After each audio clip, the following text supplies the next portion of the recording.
26 जुलाई को हर वर्ष कारगिल विजय दिवस मनाया जाता है। कारगिल विजय दिवस उन शहीदों को याद करने के लिए मनाया जाता है जिन्होंने एक अप्रतिम कारगिल युद्ध में अपनी जान न्यौछावर कर दी। आपको बता दें कि एल एन कोचिंग लखनऊ के द्वारा इसके लिए एक विशेष कार्यक्रम शौर्य वंदन का आयोजन किया गया है, जिसमें शहीदों के परिवार वालों को सम्मानित किया जाएगा। आइए आपको सीधे ले चलते हैं इस शौर्य वंदन कार्यक्रम में और जानते हैं शहीदों के परिवार वालों से कि जब कोई उनके घर का बेटा, पति या कोई और शहीद होता है तो वो कैसा फील करते हैं और इस गर्व के क्षण पे वो क्या कहना चाहते हैं।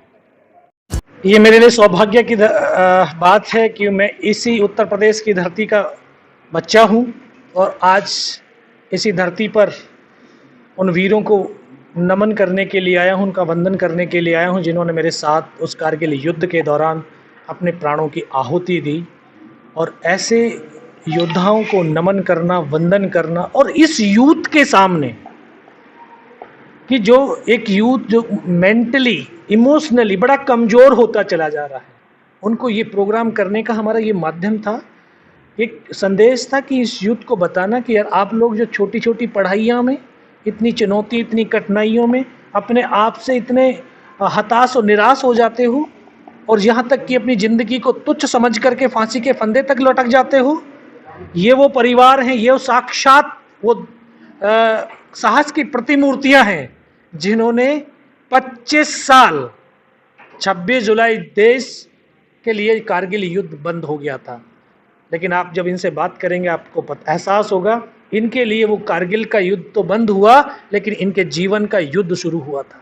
आपने देखा, सुना, किसी के 1 महीने का बच्चा था, किसी के 6 महीने का बच्चा था, किसी के गर्भ में बच्चा था, लेकिन उन्होंने हिम्मत नहीं हारी। 25 साल जीवन का संघर्ष किया और संघर्ष करते करते आज अपने पैरों पर बच्चों को खड़ा किया और खुद भी इस समाज और राष्ट्र के अंदर एक साहस की प्रतिमूर्ति के रूप में खड़ी हुई हैं। तो जीवन में कठिनाइयाँ आएंगी, लेकिन कठिनाइयाँ हमें कमज़ोर नहीं बनाती बल्कि हमें ताकत का आकलन करना, उस क्षमता का हमें एहसास दिलाती है कि ये कठिनाई से हमें इतनी ताकत मिल रही है, हम लड़ सकते हैं और चुनौतियों को और पार कर सकते हैं। सच का है कि जो है इस धरती से तो इतने बड़े बड़े कवि हुए। दिनकर जी ने भी तो कहा कि यार 2 में से तुम्हें क्या चाहिए, कलम या तलवार, मन में ऊंचे भाव की, तन में शक्ति विजय अपार। अगर हम मन और मस्तिष्क में जीत दर्ज कर लिया तो दुनिया की कोई ताकत ऐसी नहीं है कि आपको हरा सके। और ये वो परिवार हैं जो हारे नहीं बल्कि इस राष्ट्र को जिता करके खुद गौरवान्वित महसूस करते हैं।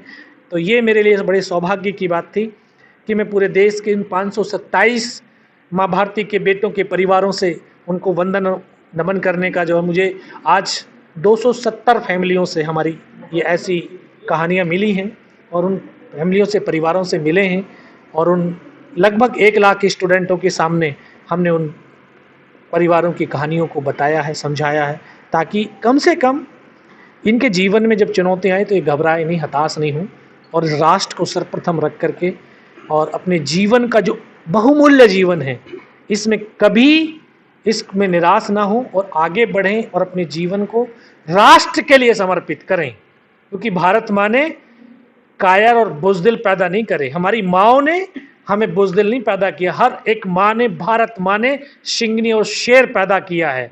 जब सिंहनी और शेर हैं तो सिंहनी शेर चुनौतियों से घबराते नहीं है, लड़ते हैं और चुनौतियों को मार करके खुद जब जा करके मरते हैं। जी धन्यवाद मुझे ये मौका देने के लिए कि मैं आपको अवगत करा पाऊँ आज के इवेंट के बारे में। सबसे पहले मैं बताना चाहूँगा कि मेरा नाम शैलेश राठौर है और मैं यहाँ स्टेट में सेल्स एंड मार्केटिंग कंप्लीट देखता हूँ। कारगिल, जैसा आप सभी अवगत हैं, कारगिल के बाहर से रिलेटेड सारी चीज़ों को लेकर के ये कारगिल का 25 साल होने के उपलक्ष्य में सिल्वर जुबली था।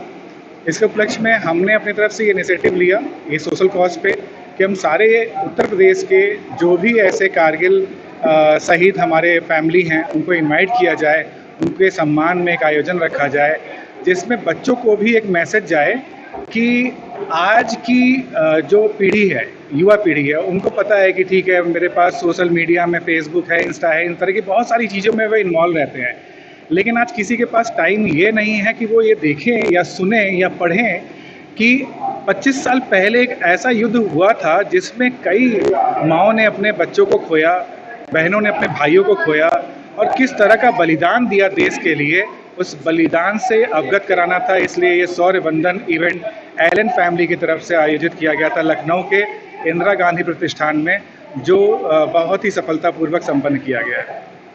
बहुत अच्छा फील हुआ मुझे कि कम से कम याद किया जा रहा है उनको। ये इतना गौरव की बात है कि पति तो मेरे चले गए, लेकिन वो ये इतनी देखकर मुझे बहुत गौरव होता है उन पे कि देश के लिए बलिदान हो गए। कैसे याद करते हैं उस समय को, 25 वर्ष पूर्व जब वो घटना हुई, तो उस समय तो कुछ भी याद नहीं था, क्या है शरीर पे क्या बीता, बच्चे कहाँ हैं कैसे नहीं है कुछ पता नहीं। साल भर तो ऐसे बीता जैसे कुछ पता ही नहीं कि बच्चों को सब दूसरों ने पाला। उसके बाद थोड़ा बहुत संभाले तो फिर बच्चों को ध्यान दिए। मुझे बहुत गर्व है कि उन्होंने देश के लिए अपना बलिदान दिया और हमारे देश की ऐसी और लोग सेवा करते रहें जैसे हमारे देश को सपोर्ट हो।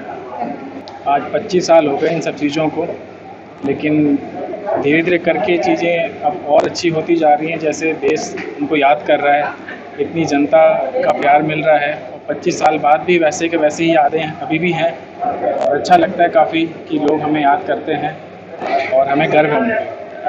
मैं लगभग 8-9 साल का था और कुछ धुंधला याद है कि ये एक दुखद समाचार आया था हमारे लिए। तो उस टाइम पे तो उतना होश होता नहीं था, लेकिन फिर भी जब होश संभाला तो पता चला कि कितना बड़ा बलिदान दिया था पिताजी ने हमारे। नई पीढ़ी जाग रही है और धीरे धीरे उनमें ये जागरूकता आप लोग के थ्रू, मीडिया चैनल के थ्रू और आएगा और उम्मीद करता हूँ कि देश ऐसे याद करता रहेगा और युवा भी याद करेगा उनको। अरे उस समय तो बहुत कठिन था। बच्चे बहुत छोटे छोटे, बड़ी वाली लड़की 8 साल की थी और ये मतलब उससे छोटे सब थे। ये भैया 8 महीना का था और उसके बाद एक बच्ची पेट में थी, वो 5-6 महीना बाद हुई थी। हाँ, और परिवार मेरा अच्छा था, सब साथ दिए, सब बच्चे बड़े हो गए भैया, सबको पढ़ाए लिखाए। परिवार मेरा अच्छा है, सभी चीज़ में सब अच्छे से सबको निभाते हैं। बच्चों की शादी हो दी, एक लड़की की शादी कर लिए हैं, अभी तो सब पढ़ रहे हैं, तो सबको करना है। काम किया भैया मैंने उस समय भी, भले ये छोटा था, मैं उसी समय जब सब बोल रहे थे तब भी कहते कि मैं भैया को भेजूँगा, मगर मेरे सास ससुर जो हैं वो नहीं जाने दिए इसको। ये भर्ती होने एक बार 18 साल का जब हुआ था तो भर्ती होने गया था, भर्ती होने गया था, मगर जो है जब उन्होंने, मैं इसको इलाहाबाद लेकर सबको पढ़ने आए थे, तब सुने कि यहाँ तुम भेज दिए वहाँ इसको भर्ती होने, तो हमारे ऊपर बहुत डांट पड़ी। फिर इसको बोले कि तुम मत जाना, इसीलिए नहीं गया, नहीं तो इसके बहुत शौक थी जाने के लिए, बहुत शौक थी। मैंने कहा कि जाओ, जैसे पिताजी नाम किए वैसे तुम भी जाओ।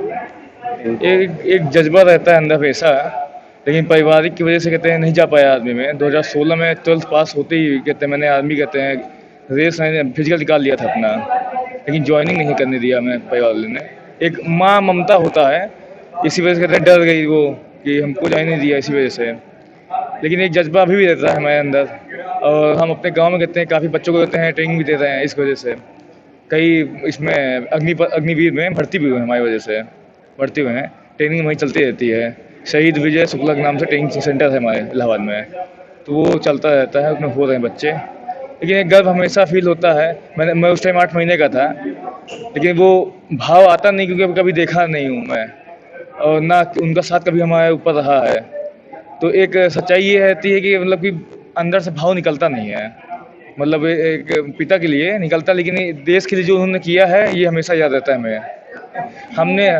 हमने तो कुछ किया नहीं है, जो कहते हैं उन्होंने वीर, उन्हीं को दिया जाएगा सब कुछ उन्हीं को दिया जाएगा। हम एक पात्र हैं बस, हो गया, बताने लायक है। लेकिन कहते हैं उनकी वजह से जो सम्मान हमको मिल रहा है हर जगह, वो पूरा से उन्हीं को जाता है।